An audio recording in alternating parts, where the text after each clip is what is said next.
Es una bendición estar nuevamente después de este tiempo en el cual nosotros le hemos dicho al Señor: despierta mi alma, renuévame.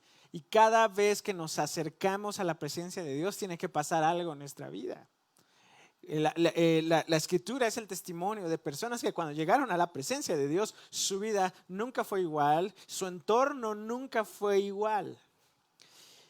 Y no podemos ser la excepción a eso, porque no dependemos de templos ni de locales, porque nada puede contener al Señor.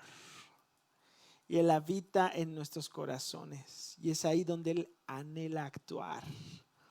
Precisamente seguimos estudiando el libro de Nehemías, donde el pueblo de Dios, después de haber estado en la cautividad, de haber sido llevado al exilio, paulatinamente regresan a la tierra prometida, regresan al lugar donde Dios quería que ellos fueran testimonio para todas las naciones.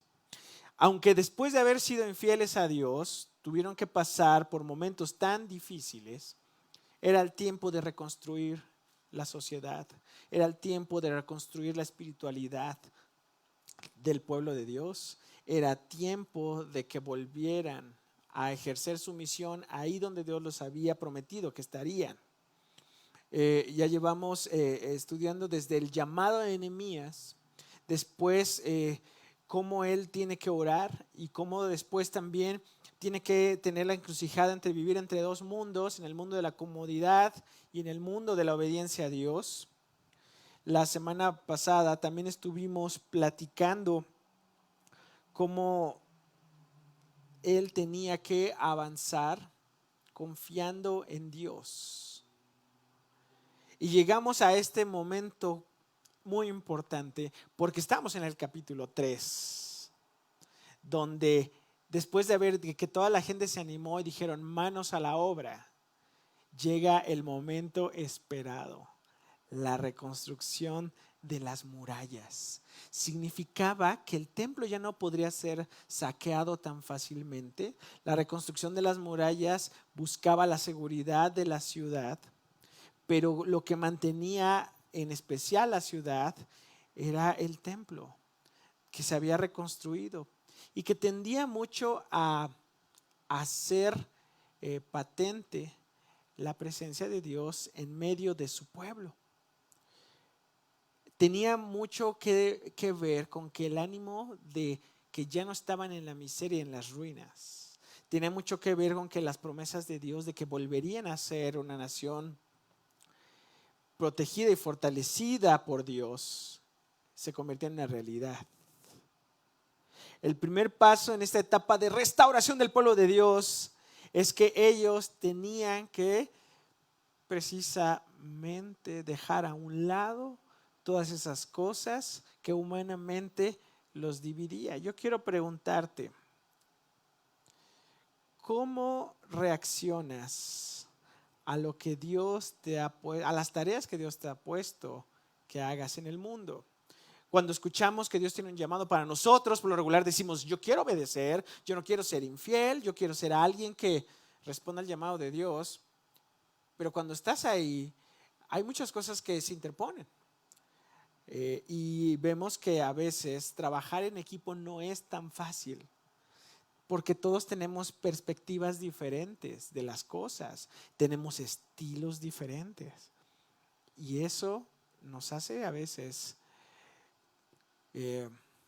alentarnos, desanimar, o sea, más bien por hacernos lentos en nuestra tarea. Lo que a veces nos hace es estar enfrascados en discusiones. Y me acordé de una historia muy interesante. Se contaba hace mucho tiempo que había una pequeña aldea en medio de un bosque muy grande, al pie de una montaña. Y allí vivía un hombre paralítico, no podía caminar y apenas se movía arrastrado sobre el suelo.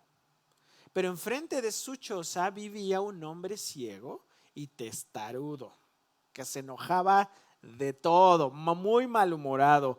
Y ambos se habían enfrascado en una enemistad. No sabemos la razón, pero a veces las enemistades se hacen por cosas absurdas.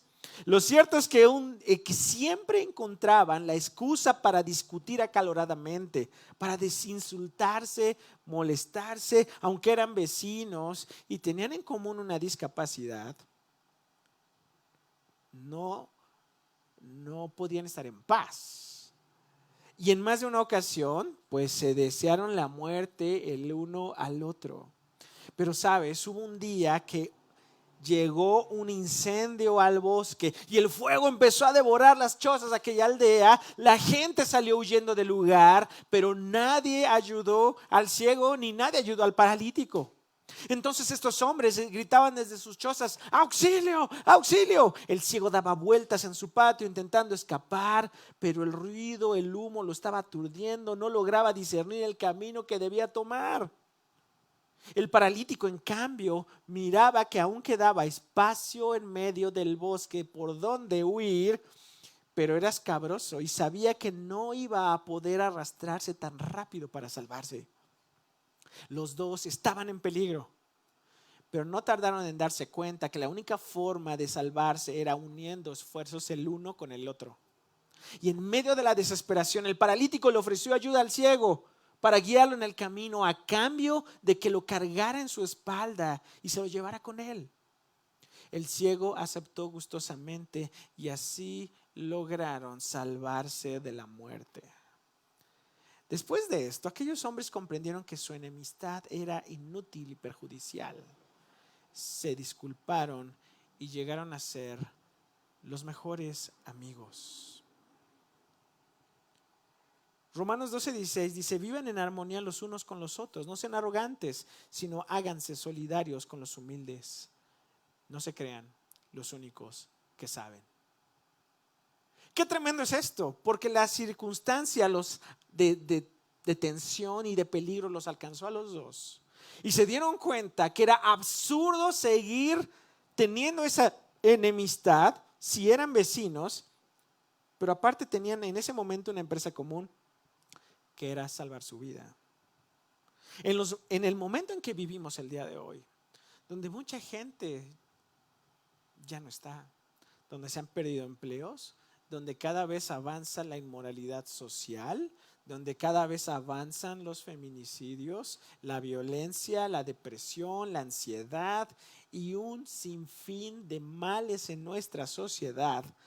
¿Qué es lo que impide que los creyentes, que el pueblo de Dios podamos caminar hacia un objetivo común? Siempre buscamos excusas para señalar que el otro está mal. Por eso este pasaje nos hace un gran desafío a nosotros. Y creo que es un llamado para ti y para mí. Reconstruyamos. Tenemos una meta que es la gloria de Dios. Y entendemos que Cristo, ¿no?, está reconciliando todo consigo. Y nos ha hecho a nosotros partícipes del ministerio de la reconciliación. La labor de la iglesia es esa: a proclamar las virtudes de aquel que nos llamó de las tinieblas a su luz admirable. Decirle al mundo: reconcíliate con Dios. Pero también reconciliar todas las cosas, las artes, la educación, la sociedad. Porque Dios hace todo nuevo. Porque el reino de Dios avanza en medio de los reinos de este mundo. La primera cosa que vemos en Nehemías capítulo 3 es que tenemos un llamado que rompe las barreras, un llamado, un desafío a romper los esquemas. Este desafío incluye a todos y a todas las áreas de la vida. Nehemías 3, de los versículos 1 al 2, dice lo siguiente: entonces el sumo sacerdote Eliasib y sus compañeros, los sacerdotes, trabajaron en la reconstrucción de la puerta de las ovejas, la repararon y la colocaron en su lugar. Y reconstruyeron también la muralla desde la torre de los 100 hasta la torre de Hananel. El tramo contiguo lo reconstruyeron los hombres de Jericó y el tramo siguiente Zacur, hijo de Imri. Y después, cuando empiezas a leer, te empieza a narrar todas las personas que se involucraron en esta labor. Pero nos detenemos primero en estos versículos porque algo increíble que aprendemos de esta sección es que los sacerdotes no tomaron esta labor como algo que estaba fuera de sus funciones. Ellos realizaban los sacrificios, ellos buscaban, ¿no?, orar, tal vez leer la ley del Señor, pero en esto estuvieron claros. Son mencionados al comienzo de la reconstrucción porque arrancaron invitando a los demás a participar de la restauración de su comunidad. Porque para ellos la restauración de los muros, recuperar la seguridad de su comunidad, era una labor tan sagrada como las otras que llevaban a cabo.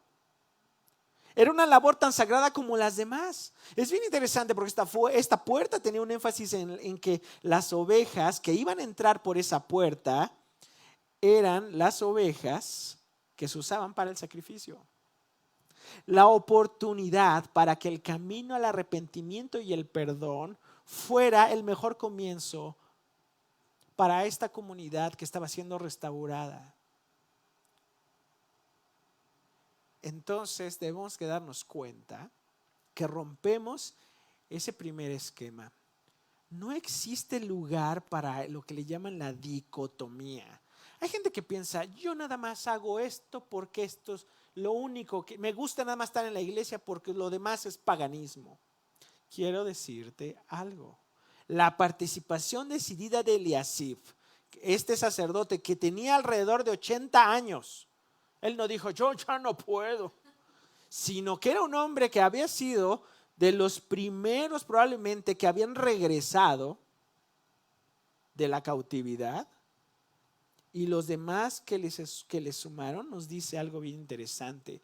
Tú y yo también somos ese pueblo de reyes y sacerdotes.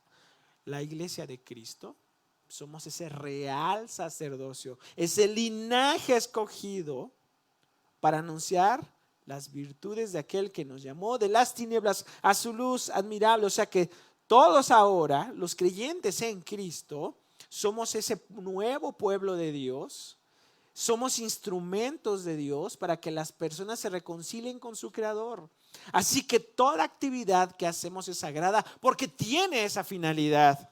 Aun si tú vas a trabajar, no es un acto secular donde Dios no tenga nada que ver. Todo es espiritual. Todo se convierte sagrado porque nuestra meta es la gloria de Dios. Pablo lo expresa en 1 Corintios 3:17, y todo lo que hagan de palabra o de obra, háganlo en el nombre del Señor Jesús, dando gracias a Dios el Padre por medio de Él. No podemos decir que solo nos preocupa lo espiritual. Pensar así nos acerca más a una herejía que le llamaban el gnosticismo, ¿no?, que tenía que ver más con hasta las ideas de Platón, donde el mundo de las ideas, el mundo espiritual era el más importante y todo lo que tenga que ver con el cuerpo, con la comunidad, no, la verdad, estaba en un segundo plano. Piensan que lo único que importa es el espíritu o el alma, pero lo demás no importa. Pero ¿sabes algo? Dios nos hizo integrales. Mi alma alaba al Señor y también dice, mi carne también. Dios nos hizo completos y Él va a resucitar nuestros cuerpos. O sea, le importa todo. Le importa traer restauración a la sociedad, a la cultura y a las familias. No pensemos, yo nada más estoy esperando escaparme, ¿no?, que Dios ya me lleve de este lugar. No, espérate. Dios nos puso aquí para hacer testimonio de lo que Él puede hacer, para hacer su imagen en este mundo. Los sacerdotes no se iban a quedar solamente pensando en cuestiones teológicas o solamente en orar, sino que ellos al comenzar la obra están manifestando que era importante ser parte de la restauración social como gente de Dios. La pregunta aquí es, ¿soy el primero en aportar a que mi familia sea restaurada? A veces somos los únicos creyentes en nuestros hogares. Pero al ser los únicos creyentes decimos, bueno, yo me aíslo de mi familia porque no son creyentes, porque son paganos. Pero quiero decirte algo. Dios te puso en el mundo, en la sociedad y en la familia en la que estás, por muy difícil que sea, porque Dios quiere que tú seas luz y porque seas el primero en aportar para la sanidad y restauración de tu familia y en este caso de tu sociedad. Soy el que toma la iniciativa bendiciendo mi lugar de trabajo, orando por mi familia y mis compañeros. A veces nos quedamos cortos cuando pensamos que no tenemos ya nada por qué orar. Los sacerdotes tomaron el primer paso. Y creo que esto es un gran ejemplo para nosotros, el decir, nosotros que somos ese pueblo de Dios, de reyes y sacerdotes, tenemos que dar el primer paso en ser de bendición.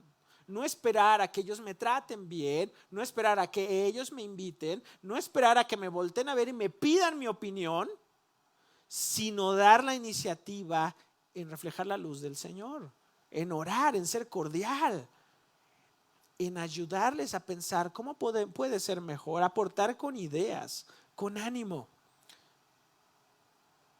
La segunda cosa que vemos en este mismo rubro, que tenemos que romper los esquemas, es que ya no tiene lugar el prejuicio. Eso es un gran problema. Nuestra sociedad está muy dividida, si te das cuenta, ¿no? Apenas entras a Twitter o entras a Facebook y lo que ves es puro odio y pura pelea, ¿no? Si subes una foto, qué feliz me siento hoy, pues deberías estar triste, ¿no? Ay, me acuerdo que Lano subió una foto de que quiero cantar o algo así. ¿Y por qué no me invita? O sea, la gente luego empieza a pelear, a buscar ahí. El individualismo ha moldeado la mentalidad de nuestra generación y ha influido de manera terrible. ¿Y qué crees? La iglesia no se ha salvado de este individualismo. Y es una realidad que no todos vamos a pensar igual. Tenemos diversos estilos y enfoques. Y a veces los enfoques de las cosas secundarias las sobreenfatizamos y lo hacemos lo más trascendental. Que si cantamos música contemporánea está mal, que debemos cantar solo himnos. O algunos dicen, ni eso debes cantar, solo debes cantar salmos. Que si leemos una traducción antigua, no, porque el texto que utilizaban no está bien, entonces hay que hacer una contemporánea. No, pero esa la financiaron los Illuminatis. Entonces, bueno, la gente empieza a dividirse que si usas una versión o no. El pueblo de Dios tenía bien clara su misión y entendían que en este momento tenían que ser fieles a la oportunidad que Dios les estaba dando para restaurar su comunidad. Así que cada vez que estamos peleando entre nosotros, sale perdiendo nuestra sociedad, a la cual Dios nos ha puesto para impactar. Y es terrible porque una realidad es que el cristianismo nunca fue igual. Siempre hubo diversas maneras de entender y de trabajar. Tú lo vas a ver cuando vas leyendo el libro de los Hechos. Que todos cabían. Algunos tenían un énfasis muy judaizante en este caso. Y el otro lado estaba Pablo. Y el entendimiento de la gracia. Y muchas personas tenían diversas maneras de acercarse a la comida. Y entonces fue un problema. Ahora, no estoy diciendo que tú tengas que participar en cosas que son falsas doctrinas o falsas enseñanzas, no. Pero lo que quiero decir es esto: tenemos que hacer a un lado lo secundario para enfocarnos en lo más importante, que es Jesucristo, su palabra y lo que Él anhela hacer en el mundo. Cuando nosotros sobreenfatizamos las cosas secundarias, tenemos más tiempo para estarnos peleando entre nosotros y para que la obra se detenga y jamás logremos un impacto en el mundo. Aquí logramos identificar en el capítulo 3 de Nehemías a distintos sectores de la sociedad de Jerusalén en ese momento. Fíjense que en total aparecen 42 grupos que se reparten la totalidad de la tarea por sectores. Y proceden de diversos orígenes. Miren, van a encontrar sacerdotes que trabajan, levitas, servidores del templo, nobles, oficiales, jefes locales, jefes de familia, comerciantes, ¿no? Están hasta los que hacían perfume, los artesanos, ¿no? Vecinos de Jerusalén. Había gente que ni siquiera era de ahí, que vivía a 20 kilómetros de Jerusalén, pero se juntaron. Algunos eran de ciudades vecinas como Jericó, como Tecoa, y hasta los gabaonitas se juntaron. Porque decían, queremos honrar a Dios con esto. Así que hacemos a un lado nuestras rivalidades, nuestros puntos de vista diferentes. Vamos a unirnos en la misión que tenemos. Que gane el reino, no que gane yo. Porque el gran problema es que yo quiero ganar discusiones, yo quiero tener la razón siempre, pero se me olvida que quien tiene que ganar es el reino de Dios. El versículo 12 dice algo interesante. Salún, hijo de Jalojés, que era gobernador de la otra mitad del distrito de Jerusalén, reconstruyó el siguiente tramo con la ayuda de sus hijas. Es muy interesante este texto. Vemos que hay diversos sectores de la sociedad. Entonces, es muy interesante los diversos enfoques que puede tener este versículo, que aunque lo lees así, es bastante extenso. Pero al menos pude entender 3 ideas que se me hicieron las más acertadas. Esas hijas de Salum, ¿no?, que ayudaron a reconstruir, pudieron ser las aldeas que dependían de su jurisdicción, ya que así se traducía en otros pasajes a las aldeas que estaban dirigidas por alguien, ¿no? Algunas veces se le dice hija de Sión, se le dice una ciudad o se le dice un pueblo. Bueno, pudieron ser las aldeas. La segunda opción que también se presta para la traducción es que estas hijas eran herederas o viudas ricas que patrocinaron con recursos y sirvientes. Tal vez Salum no tuvo hijos y tuvo puras hijas que se habían casado, ¿no?, con gente de recursos, y entonces lo tenían y ellas pudieron patrocinar. Pero una tercera idea que no es descabellada, porque en la antigüedad llegó a pasar que mujeres de Jerusalén voluntariamente se involucraron a realizar tareas que como mujeres no estaban obligadas a hacer. Casi siempre todas esas tareas eran cosas de hombres. Pero también se involucraron mujeres. Y no dijeron, ay, eso no me corresponde. Dijeron, la obra de Dios lo necesita. Sea cual sea las 3 explicaciones, porque pueden ser acertadas, quiero decirte algo. A veces nosotros nos ponemos límites sociales y no entendemos que el llamado de Dios para servir e involucrarse es para todos. No importa la edad, vimos que el sacerdote Eliasib ya estaba grande de edad. No importa que si yo no soy de esa colonia, ¿yo por qué voy a ayudar? Los de Jericó y los de otros lugares fueron ahí. Eso es cosa de hombres. Espérate, para el llamado de Dios no hay límites.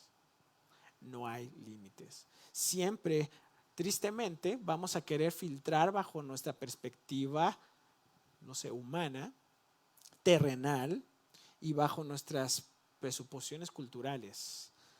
Pero quiero decirte que esto es muy interesante, porque sea cual sea de las 3 opciones, de la manera en que se puede traducir este versículo, está plasmado que todos participaron.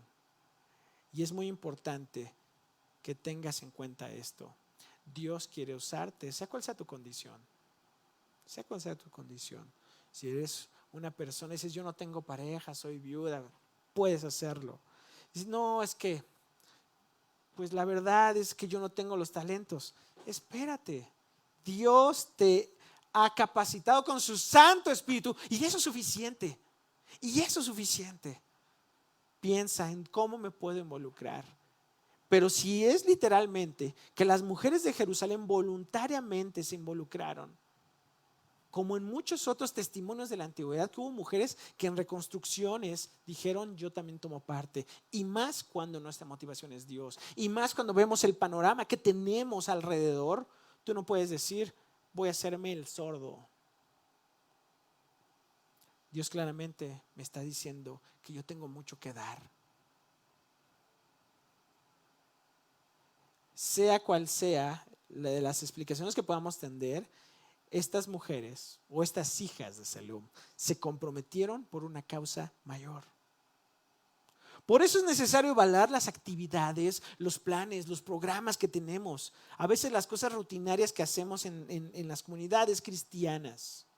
Porque a veces no nos damos cuenta que muchas de las actividades que hacemos no necesariamente están siendo ya el día de hoy de bendición o de restauración a nuestra sociedad.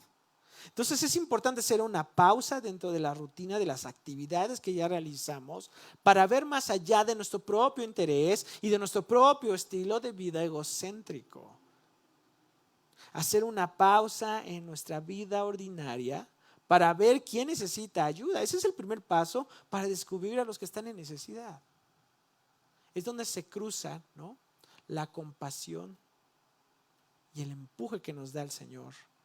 También nos ayuda a tomar conciencia de nuestro propio egoísmo al administrar nuestro tiempo, atendiendo a veces solamente nuestras necesidades, sino abrir mis ojos y decir, ¿cómo contribuyo a que mi alrededor, el mundo que Dios ama y donde Él me puso, pueda ser sanado y restaurado? Desde dar un consejo, desde escuchar a una persona, desde ayudar a que el núcleo donde tú eres de influencia pueda ser influido por algo más que el egoísmo, sino por el consejo de Dios. ¿Qué distracciones en la cristiandad o en la vida de nuestra iglesia impiden enfocarnos en nuestro propósito compartido? ¿Qué podemos hacer al respecto? ¿Cómo esta lección nos ayuda para manejar nuestras diferencias y acuerdos? La cristiandad tristemente ha estado muy dividida. Y se nos olvida que sale perdiendo el mundo, el reino, en el sentido de que espera la manifestación de los hijos de Dios. Pero nosotros podemos pasarnos toda la vida discutiendo. Nadie va a ser transformado por tus discusiones en las redes sociales. Nadie. Va a decir, ay, sí es cierto. O por tu sarcasmo. Creo que tenemos que enfocarnos, como este pasaje nos invita, a que diversos sectores se unieron en una sola causa: glorificar a Dios transformando el mundo que Él creó, que Él con entusiasmo lo puso, pero que el pecado hizo inviable.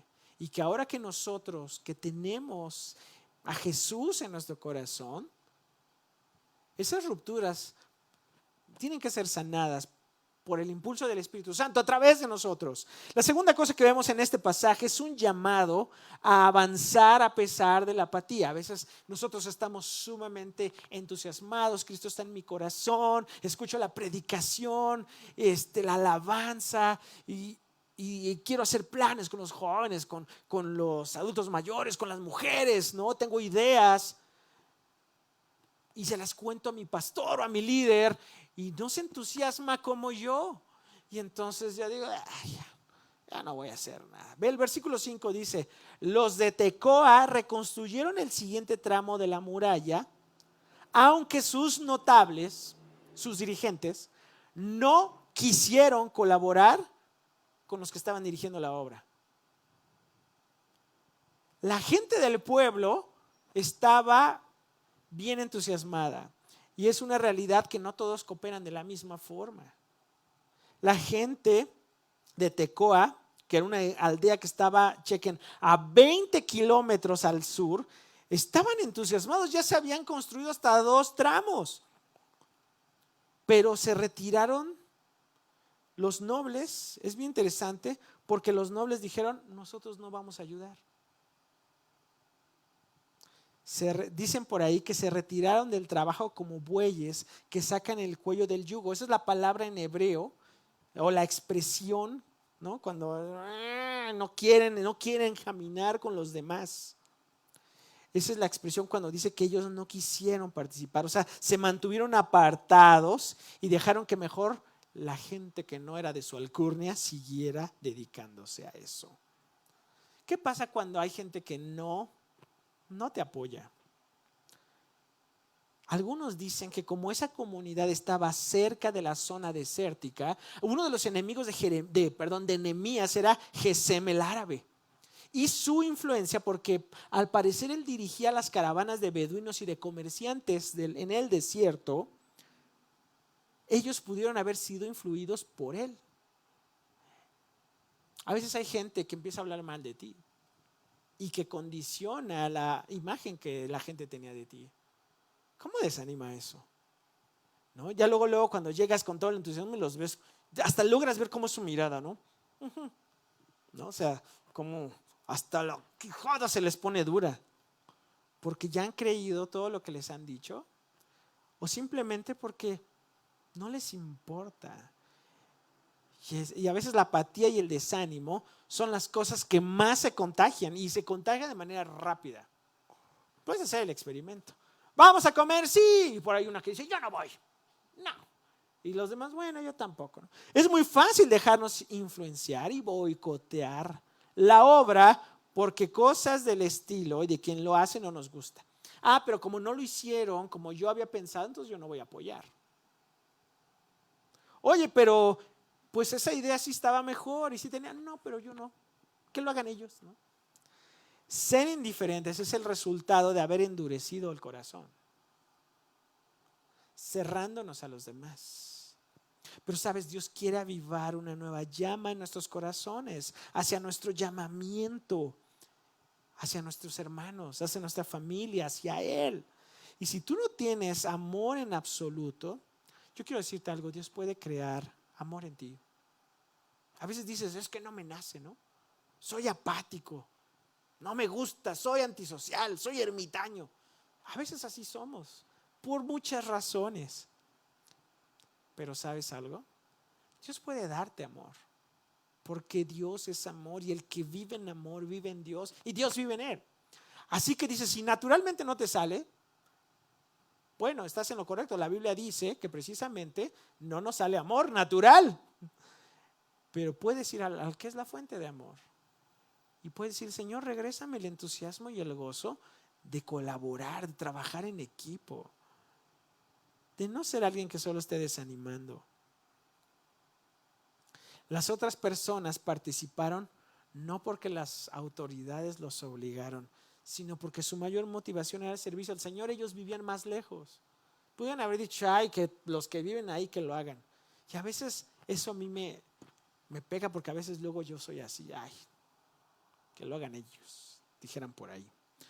Pero si no tengo una relación de amor con Dios, siempre me va a pesar servirle.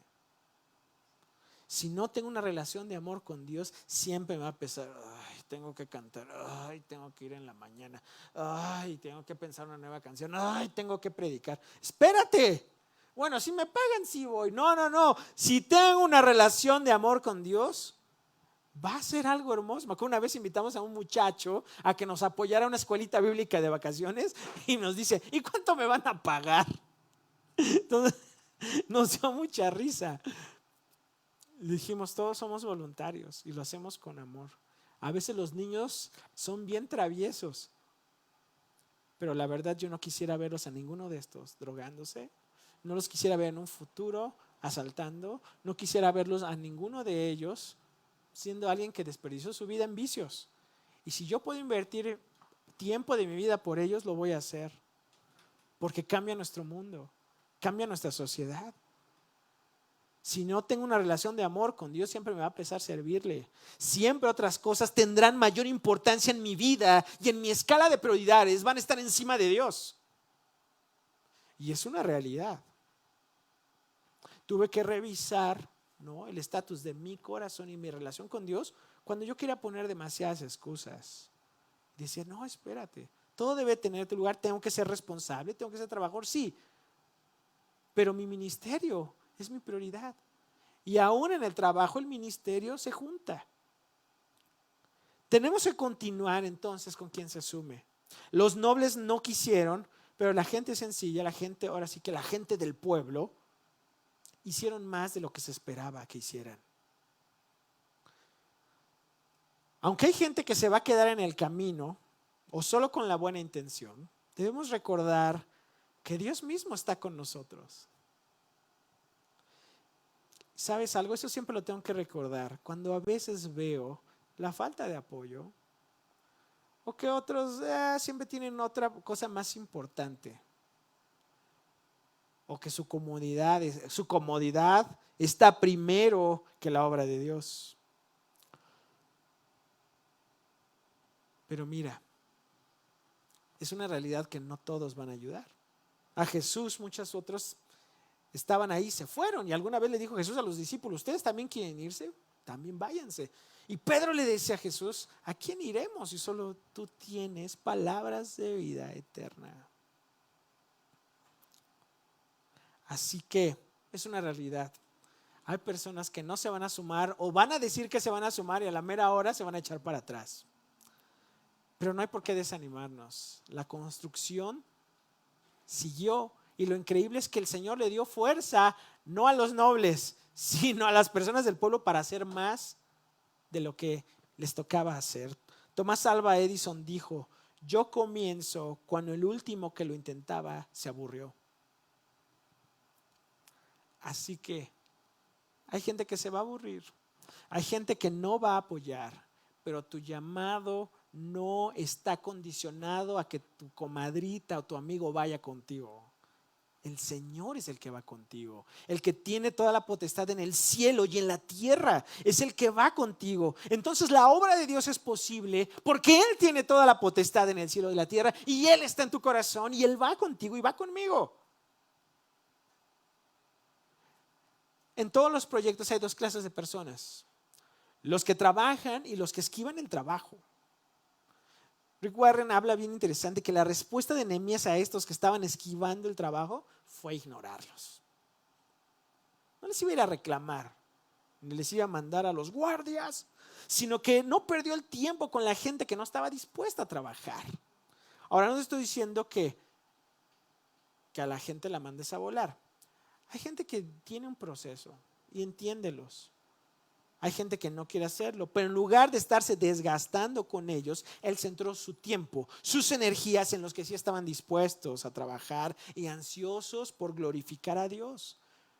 No perdió el sueño, no se amargó la vida, ni perdió el tiempo tratando de meter en el corral a gente que no quería trabajar. Dios iba a hacer cargo de ellos. Hay tiempo para todo, pero en ese momento era tiempo de trabajar. Así que, amigo mío, quiero preguntarte: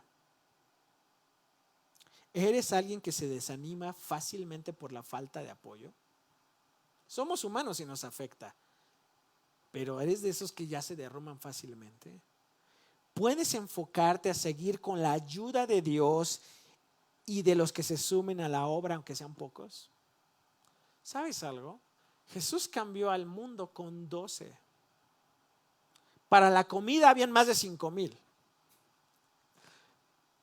Pero realmente cuando tuvo que ir a la cruz, solo estuvieron 3. Y las que no se rajaron fueron las mujeres. Pero es una realidad que a veces no vas a contar con los 5,000 a la hora de enfrentar a Pilato. Tal vez a la hora de la multiplicación de la comida sí, pero después no van a estar. La pregunta es: ¿por qué nos obsesionan los números? ¿Por qué los parámetros de éxito del mundo siguen siendo los que nos impulsan a animarnos, cuando el único que puede impulsarnos a darnos ese gozo sobrenatural es Dios? Y el tercer punto es que tenemos ese llamado no solamente a romper esas barreras en la obra de Dios, no solamente tenemos el llamado a mantener el ánimo a pesar de que la gente nos queda mal y que no todos participan, sino que somos llamados a dar lo mejor. A veces a Dios le damos las sobras de nuestro tiempo. Ni siquiera al hobby le damos tanto tiempo. Más bien, a veces al hobby le damos más tiempo que a las cosas que verdaderamente son trascendentales para la humanidad. El versículo 20 dice algo bien interesante, y chequen al gran personaje que hablan ahí, vean. El siguiente tramo es decir, el sector que va desde la esquina hasta la puerta de la casa del sumo sacerdote Eliasib, lo reconstruyó con entusiasmo Baruc, hijo de Sabai. Vean qué personajazo. La pregunta aquí es, ¿dónde encuentras el gozo? ¿Qué es lo que te produce más satisfacción? Algo hermoso es que cuando describe este versículo, la parte que se restauró, expresa con qué actitud este hombre con un nombre tan bonito, ese tal Baruc, realizó dicho trabajo. Algunos, ahí se describe que algunos fueron apáticos, otros que las mujeres, no importando lo que dijeran los demás, fueron a ayudar. Pero aquí se menciona a ese hermanazo.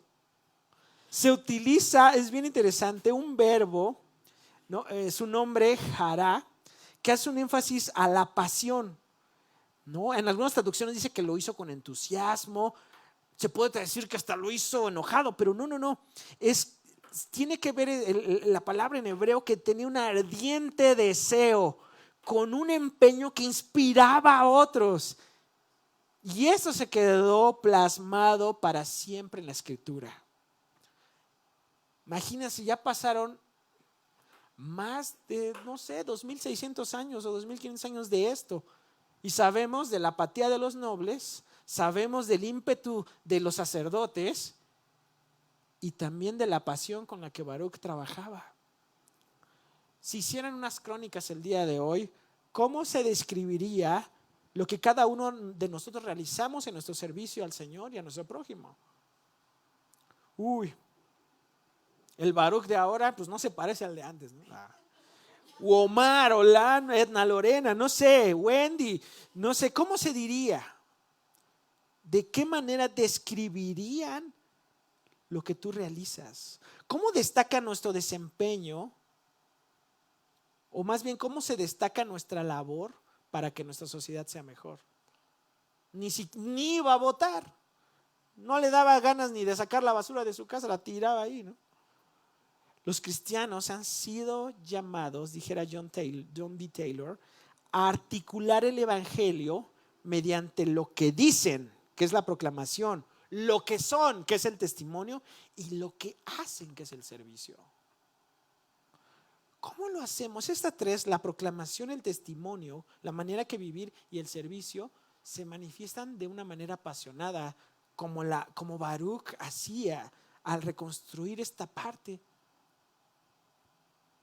Me llama la atención que la obra de Dios hacia los demás se convierte en bendición también para ti. A veces somos muy egoístas y decimos nada más yo, pero quiero decirte algo. Empezaron a trabajar y es bien interesante que el versículo 23, el 28, el 29 empieza a hablar que construyeron, pero que también construyeron frente a sus propios domicilios. Se dieron cuenta que si ellos también se invertían en la obra de Dios, iban a ser beneficiados ellos y sus familias. Un gran problema de la cristiandad en Europa fue de que dejaron, ¿no?, de impactar. Se quedaron con las cosas que hicieron los reformadores. Después vinieron guerras y todo, y la gente se desanimó. Y muchos ya estaban muy bien. En el siglo XIX, XVIII hubo un gran avance en las misiones desde Europa, pero después los propios hijos de los mismos pastores, misioneros, ya no creyeron. Porque no seguimos edificando y nos quedamos en la comodidad. Lo que construyen ellos también era para beneficio de algunos. Algunos construyeron lejos de su hogar, pero hubo varias personas que se dieron cuenta que invertir en la obra de Dios iba a ser de bendición a su propia familia. También ponemos un granito de arena para bendecir a las siguientes generaciones. ¿Tienes sobrinos, hijos? Algunos dicen, yo no tengo nada de eso. Aún los que no son parientes sanguíneos, pero son hijos de amigos, de gente aún que no conoces, que van a bendecir al mundo. Cuando tú te inviertes en la obra de Dios, cuando lo haces con pasión, porque también los inspiras, porque hay un amor que Dios te da por los demás. El entusiasmo y la pasión en nuestro servicio a Dios no solo bendice a otros, sino que nos fortalece y nos transforma a nosotros mismos. Tenemos ese desafío a dejar de mirar aquello que nos divide y enfocarnos en lo más importante, que es el Señor y su obra. Tenemos el llamado a resistir y de tener el ánimo porque Dios nos está llamando, aunque la gente no se sume y sean apáticos y te quieren boicotear. Tenemos el llamado a hacerlo con pasión y con excelencia. Tenemos una gran labor, que es ser sal de la tierra y luz del mundo. Eso lo vimos cuando estudiamos el Sermón del Monte. Nehemías nos ha desafiado de una manera impresionante de cómo movilizar a otros, de cómo inspirarlos, de cómo hacer a un lado las diferencias y enfocarnos en la obra de Dios. Algunas de estas personas que se mencionan y otros más no estaban de acuerdo con Nehemías, y lo vamos a ver más adelante. Ni el mismo sacerdote Eliasib era alguien que estuvo en todo de acuerdo con Nehemías. Por ahí se mencionan a gente que estaba emparentado con Tobías, el otro enemigo de Nehemías, pero en este momento dejaron a un lado esa mentalidad de conflicto y se pusieron a trabajar. Y es bien interesante, no siempre vas a estar de acuerdo con la gente, pero cuando te enfocas en el Señor, podemos ver cosas poderosas. Bob Moffat describe algo desafiante en cuanto a la manera en que vivimos el Evangelio en nuestra sociedad. Porque el Evangelio no estará completo a menos que reflejemos el carácter de siervo de Jesús. Él escribe que Pablo decía: porque no nos predicamos a nosotros mismos, sino a Jesucristo como Señor. Y ve lo demás que dice: y a nosotros como sus siervos por amor de Jesús. Predicamos a Cristo y a nosotros como siervos de ustedes porque amamos a Cristo. Un evangelio que no incluye buenas obras, o sea, el involucramiento para restaurar el mundo, no es un evangelio completo. Y puede ser que tenga el poder para convertir individuos, pero no tendrá el poder para transformar sociedades. Y a veces vemos que vamos a las colonias más peligrosas de México y hay un chorro de iglesias. Y dices, ¿y ahora? Los países donde hay más homicidios, ¿no?, están en Centroamérica, ¿no? Pero son lugares donde hay más iglesias y dices, ¿y ahora por qué pasa esto? Porque sí, vemos el poder, ¿no?, y compartimos las buenas noticias y la gente las quiere. Pero a veces no nos involucramos en restaurar la sociedad, sino nos quedamos en la burbuja de la iglesia. Solo el evangelio completo tiene el poder para hacer ambas cosas. Por eso Bob Moffat escribe unas preguntas. ¿Está nuestra iglesia capacitando a su gente para efectuar buenas obras o cambios en su sociedad? Híjole, ¿se conoce a nuestra congregación por sus buenas obras? ¿O solo se conoce a las congregaciones porque se estacionan en la puerta de las otras casas, porque hacen mucho ruido, ¿no? ¿Permitimos que Dios nos dirija hacia las buenas obras? Una vez platicaba con un señor acerca del impacto social de la iglesia y recuerdo que nos dijo en una reunión: pues nosotros no somos Morena. Espérate. Estas son las implicaciones del evangelio, ¿no? Vienen como consecuencia de la buena noticia de Jesús. Sabes, ser cristiano es más que ser los niños buenos del barrio. La maravillosa noticia es que Jesús puede transformar nuestro corazón indiferente y egocéntrico y conflictivo en uno nuevo, en uno de entrega, de amor y de pasión. Es el único que puede refrenar tus ganas de ya hacer bronca con ganas de sumarte y servir.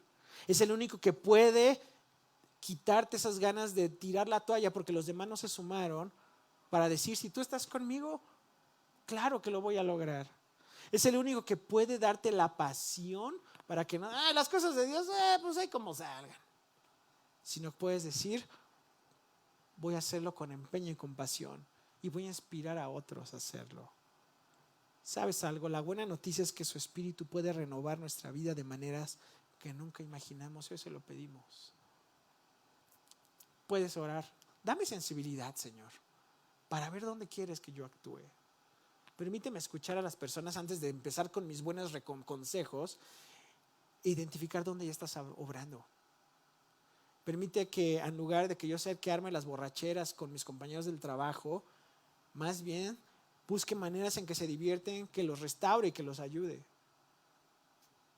En lugar de ser el más libidinoso y el más, más sucio en los chistes y en todo, ayúdame, Señor, a que pueda pensar de qué manera involucro a mis amigos, a que no nos sumemos a lo que hace más decadente a la sociedad, sino que los anime a ver otras opciones, donde tu consejo y tu santidad pueda abrazarlos y transformarlos.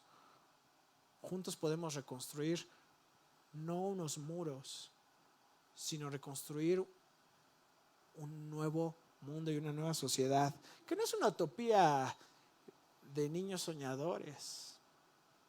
Es lo que Dios ya está haciendo. Aunque tú veas un panorama devastador, Dios lo está haciendo ya. Y te invita a que te unas a esto. El reino de los cielos, la transformación no va a venir de arriba. No esperes que el gobierno lo haga. No, se va a poner peor. No esperes que la ONU lo haga, porque esa no es su tarea. Ellos no van a hacer lo que a la iglesia se le encargó hacer. Así que no esperes con expectativas irreales que ellos lo hagan. Vamos a tener que hacer la resistencia, pero vamos, no solamente las personas conflictivas, sino las personas que proponen. Las personas que influencian. Los cambios vienen de abajo para arriba. Porque así es. Porque Dios va a avergonzar a los fuertes con los débiles, con los que parecía que no daban una. Dios es experto en hacer esas cosas. En aquellos que eran un pueblo hecho ruinas, de repente Dios hizo cosas asombrosas. Así que no importa si eres de una iglesia pequeña, no importa si tú no vienes de una familia de muchos creyentes, Dios quiere hacer algo a través de ti. Vamos a orar. Padre, gracias porque tú nos das no solamente este gran ejemplo, sino nos das tu Santo Espíritu que hace que esto sea una realidad. Gracias porque nuestro amor por ti puede hacer que las diferencias con los demás se puedan hacer a un lado. Gracias porque tu Espíritu en nosotros nos puede dar el valor para saber que si tú estás con nosotros, ¿quién contra nosotros? Y aunque otras personas no se sumen, tú puedes dar ánimo para continuar. Gracias porque tú viviendo en nosotros puedes hacer que hagamos las cosas con pasión y excelencia. Tú eres el que puede hacer que nuestras comunidades de fe, en lugar de estar centradas en nosotros mismos, podamos ser personas que estemos mirando hacia afuera y pensar cómo llevar ánimo, restauración y transformación. Señor, pareciera una empresa demasiado ambiciosa y que nosotros ni tenemos cómo. Pensamos que viene la aplanadora sobre nosotros. Pero algo impresionante es que tú eres esa roca que rompe todo el egocentrismo y toda la vanidad de los imperios del mundo. Y tú eres esa roca que permanece para siempre. Que aunque vengan imperios y vayan otros, tu reino permanece por los siglos. Y nos aferramos a tu verdad, a tu carácter y a tu corazón. Solo, Señor, alúmbranos. Danos el querer como el hacer. Danos el amor que no nos sale natural. Danos el ánimo, Padre, para aportar, aunque sea de poco en poco, la reconstrucción de nuestro mundo, a pesar de lo que vemos alrededor. Oh Señor, guíanos, porque somos siervos inútiles, pero estamos a tus pies. No sabemos cómo, no tenemos a veces en nuestra propia mente la capacidad de vislumbrar lo que tú puedes hacer, pero lo que queremos es obedecerte. Ayúdanos. Nos ponemos a tus pies en el nombre de Jesús. Amén.